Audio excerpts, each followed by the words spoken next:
we've been talking about is in this third session of influential communication, we've been talking about presence.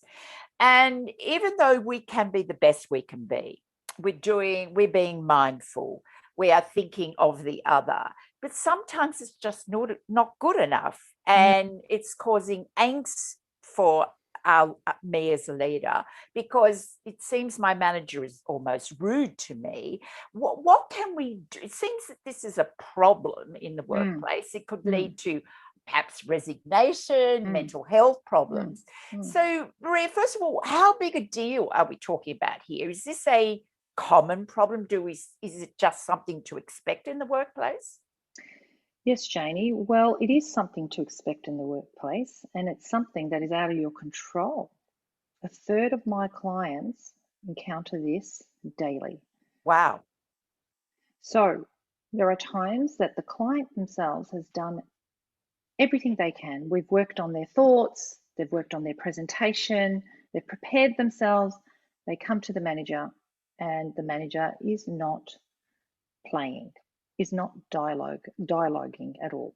It's as if they're just speaking to themselves. They're not aware of their staff member at all. They're not engaging.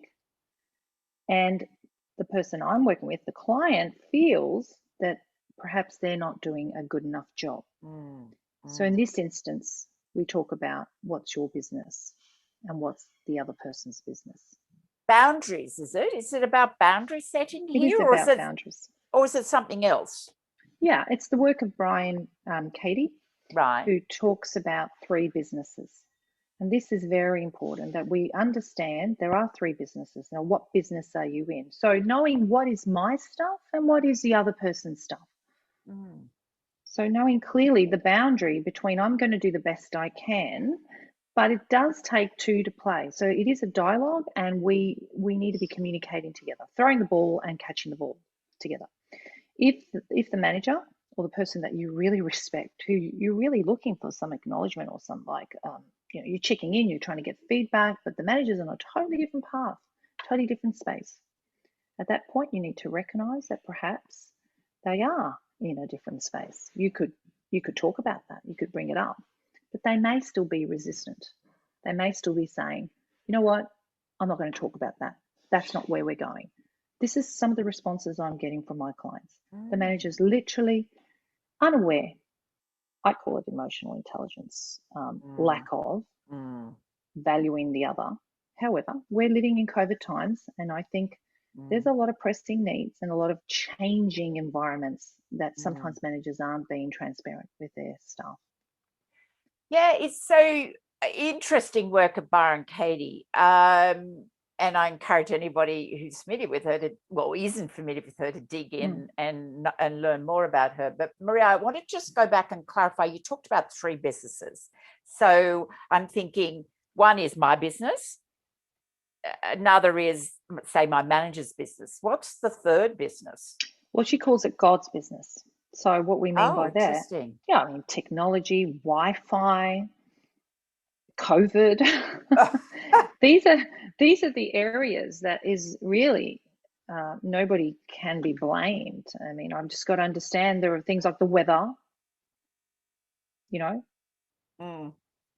I set up a gig outside, I have to have plan A, plan B, because all my equipment could get wet.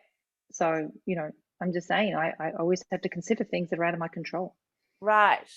Yeah, this is an interesting concept, isn't it? Is about what is out, what I can only control sometimes what I have for breakfast, Maria, let alone what the weather's going to do, or there's going to be another outbreak, and the borders will close again.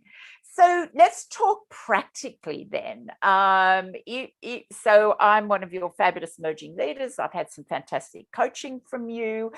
Yet I'm being mindful, I'm being aware, I'm thinking of others, yet I'm still experiencing challenging and difficult communication.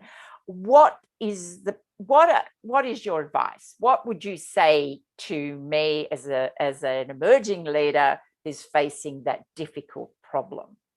Right. So when that person's still experiencing problems and with the whole situation, as you just mentioned, they are obviously wanting to still improve. They want to improve the situation. Okay, so there's this deep need to improve the situation, because all of us can feel it when things aren't right. Absolutely. Right? It goes beyond ourselves. It's just not right. But the other person is not responding, the manager in this case. So I would say to my client, I would say, now what can you do? What's in your business? How can you stay in your business here? What he can do, he or she can do, is check their thinking. There we go. What thoughts am I having? How do I stop my suffering?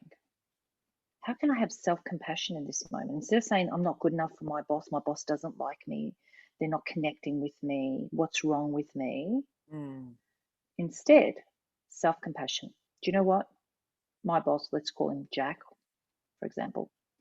Jack can think what he wants. That's his business. I'm going to do my best. I'm going to stay peaceful. I'm going to keep showing up. But I'm going to need to modify myself, because Jack isn't what I was thinking. Jack wasn't my judgment of Jack. You see, we have preconceived ideas, don't we, about others and how they should respond. We think managers should be perfect. I mean, we're living in very, very challenging times, and there's a lot of pressures in our managers, and the buttons are being pressed on how balanced we all are psychologically, not just, physically, and how we manage our stress. And so there's a lot of stress out there. So at this point, the staff member could say, my client would say, what can I control? How can I be compassionate to myself? And I think this will rub off and having compassion for Jack, to the manager. Yes. That maybe Jack, isn't doing as well. Maybe he's not aware of me because he's so overwhelmed with his own stuff, right? So working on yourself. We come back to ourselves. What's in my business? What can I do? How can I change my thinking? And how can I stay neutral and keep showing up for my work? That's if you can't get out of the environment. I mean, if you can get out of the environment and choose another manager, that might be useful too, but it's not always available to you. I mean, we love to work with people we enjoy working with and that we connect with. Indeed. I mean, who wants to hang around somebody that you don't connect with? Indeed. If you can, that's great. Change your environment. But if you can't, change you. Change you. Good advice, Maria, as always. Thank you for joining us today. Be mindful of your thoughts, change you, and just keep on with that fabulous self-knowledge and self-awareness. I think that's the bottom line here. Yes. Thank you so much, Maria. Thank you.